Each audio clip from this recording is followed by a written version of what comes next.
We are celebrating Earth Day around here. Talking about Earth Day recycling, more crucial than ever to protect our planet. But the simple act of recycling is more complex than you might think. If you don't do this correctly, it could do more harm than good. Yeah, that's a pretty shocking thing to think about. So what can't you put in that blue bin? Our next guest is here to help us sort through all of it. Jennie Romer is an environmental activist and author of Can I Recycle This? A Guide to Better Recycling and How to Reduce Single-Use Plastics. Happy Earth Day to you, Jennie. Happy Earth Day. Great to be with you. Yeah, we're very excited to hear about what we need to know, because there's apparently a lot we don't know. Recycling isn't as simple as just throwing all the things you think that might be recyclable into that blue bin. Tell us how you sort it all out. So I look at how recycling really works. So you put things into your blue bin, they're taken to your local municipal recycling facility, sorted by material type, and put into bales, kind of like hay bales, and then sold on the global commodities market. And some facilities just have people pulling things and putting them into categories. Others have very fancy machinery, like Sims Municipal Recycling in New York City that I highlight in my book, where they have air guns, electrical currents, magnets, and what I like to think of as lasers that sort the different plastic resins. But the problem is that after all of that fancy sorting, if no one wants to buy a bale of something like low-value plastics, then those don't actually get recycled. And that's what happens with a lot of plastics. Oh, wow. This is a lot more complicated than just that blue bin at the end of the hallway here. So you're going to help us at least try to figure out what we can and can't recycle. We got a little game you're going to help us with here. So what's up first that you have for us?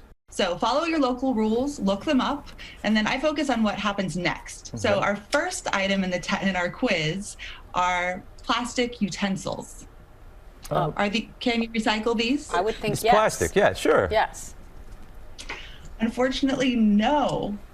These are awkwardly shaped, and so they have a hard time passing through all of that fancy machinery. And even if they do make it into a bale, they're made out of, usually made out of plastic resin number 6, polystyrene, and really there's no market demand. No manufacturer really wants to buy that to turn into another item. So unfortunately, these are a big no. So you just throw those in the regular trash?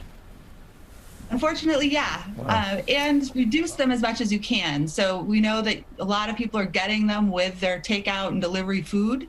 So whenever you can, try to not get them. Okay. That's my tip. All right. All right, tell us what's next, because we did not do so well on that one. Okay, here's the next one. A milk jug. Yes. Can you recycle this? Yes. Sure, yes. Don't tell me that one's awkwardly shaped too. Okay, no, you're correct about this one. Okay. Yes. These are made out of number 2 plastic resin, and they're big bottles and jugs made out of number 2 are the most valuable plastic on the commodities market right now. They sell for about $1,000 a ton. That's compared to a lot of the low value plastics, which sells for about negative $20 a ton, meaning you have to pay someone to take it away. So they're a hot commodity. One thing to remember is to keep your cap on your bottles, because the caps by themselves are too small to make it through the machinery. But if you leave them on the bottles, they'll get recycled, or have a much greater chance of getting recycled. I have learned so much in just the last few minutes, and there is so much to learn here in this book. So Jennie, thank you so much. Can I Recycle This? A Guide to Better Recycling and How to Reduce Single-Use Plastics is available wherever books are sold. We're all trying to do the right thing, and sometimes we do the wrong thing when we're trying to do the right thing. So this book helps. Yes. Well, hey there, GMA fans. Robin Roberts here. Thanks for checking out our YouTube channel. Lots of great stuff here. So go on, click the subscribe button right over here to get more of awesome videos and content from GMA every day, anytime. We thank you for watching, and we'll see you in the morning on GMA.